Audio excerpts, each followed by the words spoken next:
नाही,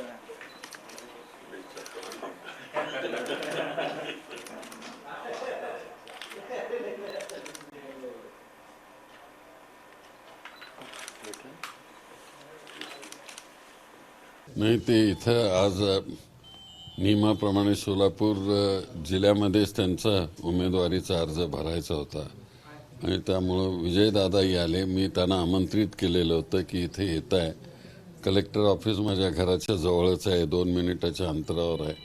तर त्यांना जाण्यापूर्वी इथे या म्हणून मी सांगितलेलं, विनंती केलेली होती. त्याप्रमाणे आले आणि सगळं कुटुंब इथं आलेलं आहे. त्यामुळं मला इथे स्वागत करायला मिळालं याचा मला आनंद होत आहे. त्याचबरोबर आमच्या शिवसेनेचे कोकिळ साहेब तेही आलेले आहेत आज. ते इन्चार्ज आहेत तिकडचे. त्यांचे मी मनापासून स्वागत करतो इथे. आणि विशेषतः धैर्यशील रावांना मी मनापासून शुभेच्छा देतो की प्रचंड बहुमताने ते निवडून येतील याविषयी माझ्या मनामध्ये कुठल्याही प्रकारची शंका नाही. कारण दादांनी आत्तापर्यंत तो सगळा भाग सुरक्षित ठेवलेला आहे. मध्यंतरी त्यांनी ते थोडीशी गडबड झाली होती, तिकडे दुसरीकडे गेले, पण आता ते परत इथं आले. आणि परवाच शरदचंद्रजी पवार ते आणि मी आम्ही तिघे होतो. त्याच्या अगोदर त्याच दिवशी रात्री त्यांनी NCPमध्ये प्रवेश केला आणि त्यामुळं आता हा सगळा प्रश्न मिटलेला आहे आणि त्यामुळं विजयाची खात्री आहे. साहेब, राज्यात एक वेळ अशी परिस्थिती होती की आपण मुख्यमंत्री होता आणि दादा उपमुख्यमंत्री होते. आज दोन्ही घराण्यांचे वारस खासदारकीच्या निवडणुकीच्या रिंगणामध्ये आहेत. तीच पुन्हा एकदा एक पार्श्वभूमी आपल्याला दिसते निवडणुकांमधनं. पुन्हा ते चित्र आपल्याला सोलापूर जिल्ह्याला पाहायला मिळेल? नाही, असंच चांगलं चित्र सोलापूर जिल्ह्यामध्ये पाहायला मिळेल. याहीपेक्षा चांगलं, कारण तुम्हाला सगळ्यांना माहिती आहे की मी मुख्यमंत्री, दादा उपमुख्यमंत्री, केवढं सुरेख अशा प्रकारचं महाराष्ट्रामध्ये राजकारण आम्ही केलं आणि सामाजिक समतेचा विचार दोघांनी इथे रुजवण्याचा प्रयत्न केला. पण दुर्दैवानं पुढच्या काळामध्ये जातीवादी शक्ती फोफावली गेली. ठीक आहे, आता सर्व काही व्यवस्थिशीर होईल. देवेंद्र फडणवीस सत्ता सोलापुरात आले होते. त्यांनी म्हणलं की 40 वर्ष आपण दोघांनी सत्ता इथं केली, मात्र सोलापूरच्या पाण्याचा प्रश्न आपण सोडवू शकला नाही, अशी टीका आपल्यावरती होते.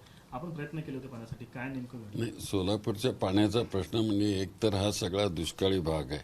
त्यात उजनी धरण इथं एक 50 वर्षापूर्वी इथं आणलं गेलं आणि त्याचंही पाणी हे संपूर्ण जिल्ह्याला पुरं पडत नाही.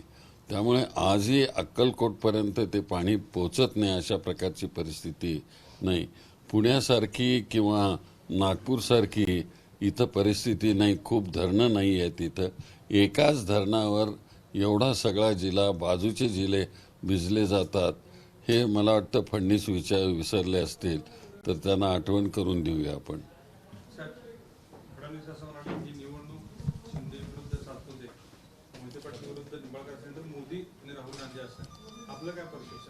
नाही, ते म्हणतील त्याप्रमाणे ही देशाची लोकशाहीची निवडणूक आहे.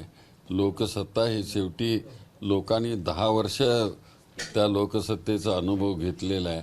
आता लोकच म्हणतायत की आम्ही आता सगळा बदल घडवून आणणार आणि मला वाटतं की हुकुमशाही विरुद्ध लोकशाही अशा प्रकारची खरी लढत आहे. साहेब, भारताची निवडणूक ही थेट पंतप्रधान किंवा थेट राष्ट्रपती निवडून देण्याची नसते. ती आपण लोकप्रतिनिधी आपला स्थानिक पदावरती निवडून देत असतो. मात्र भाजपकडनं एक परसेप्शन असं केलं जातं की लोकप्रतिनिधी तुम्ही निवडून देतच नाहीये, तुम्ही थेट मोदींनाच निवडून देतात. हे एकाधिकारशाहीकडं किंवा राजकीय तुम्ही जसं हुकुमशाही म्हणतात तशा पद्धतीनं घेऊन जाणार आहे सगळं? नाही, असं आहे. याच्यामध्ये त्यांच्या मनामध्ये काय आहे, डोकावत आहे, हे अजून सांगता येत नाही. आणि म्हणूनच आम्ही म्हणतो की ही लढाई ही हुकुमशाही विरुद्ध लोकशाही आहे आणि घटना बदलणार, काय करणार, ठेवणार याचं हे चित्र आहे. कारकीर्द म्हणजे तुम्ही गरीब आहे, एक पहिला प्रश्न.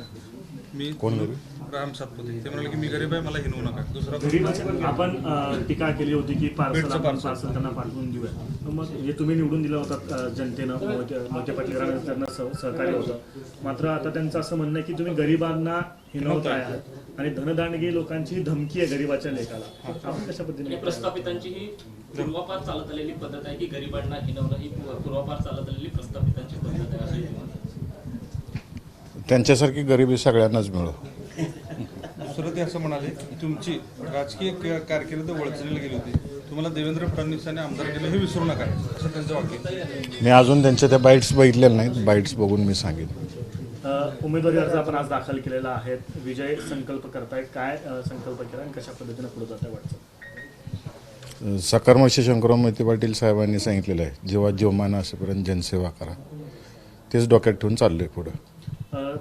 पाण्याचा प्रश्न गंभीर होता या मतदारसंघामध्ये. मात्र मोहिते पाटील असतील किंवा शिंदे घराणं असेल, या दोघांनी 40 वर्ष सत्ता केली, मात्र पाण्याचा प्रश्न मिटवू शकले नाही असं म्हणतायत. काय उत्तर असणार आहे देवेंद्र फडणवीस? त्या सगळ्या बाईट्स मी बघितल्या नाहीत किंवा त्यांचं भाषण ऐकलेलं नाही. मला सविस्तर बघू द्या, मग मी त्याच्यावर उत्तरं देईन सविस्तर. एबीपी माझा, उघडा डोळे बघा नीट.